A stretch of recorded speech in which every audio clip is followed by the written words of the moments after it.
Hello everyone, సింపుల్గా క్విక్గా ఇన్స్టెంట్గా చుక్క ఆయిల్ వాడకుండా దోసకాయ రోటి పచ్చడి ఎలా ప్రిపేర్ చేసుకోవాలో చూద్దామా.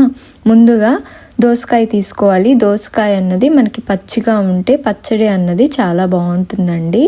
తీసుకొని పీల్ చేసి సీడ్స్ చేదుంటే తీసేయండి, లేకపోతే సీడ్స్తో సహా వేస్తే చాలా బాగుంటుంది. ఇలా ముక్కలుగా కట్ చేసుకోవాలి. ఆ తర్వాత రోటిలో మనం చేసుకునే పచ్చడి క్వాంటిటీని స్పైసీని పట్టి పచ్చిమిరపకాయలు తీసుకొని అందులో సాల్ట్ యాడ్ చేసి దంచుకున్నాక కొంచెం చింతపండు చిన్నుల్లిపాయలు కూడా యాడ్ చేసి దంచుకున్న తర్వాత ముందుగా కట్ చేసి పెట్టిన దోసకాయ ముక్కలు కూడా యాడ్ చేసి మరీ మెత్తగా కాకుండా కొంచెం వాటర్ రిలీజ్ అయ్యేలాగా దంచుకోవాలి. అంతా కలిసేలాగా బాగా దంచుకోవాలి.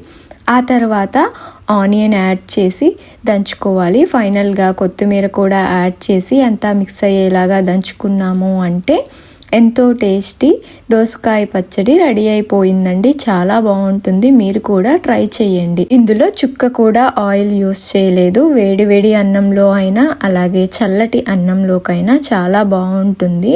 మీరు ఒకసారి ట్రై చేసి ఎలా వచ్చిందో కామెంట్ సెక్షన్లో కామెంట్ చేయండి. Thanks for watching.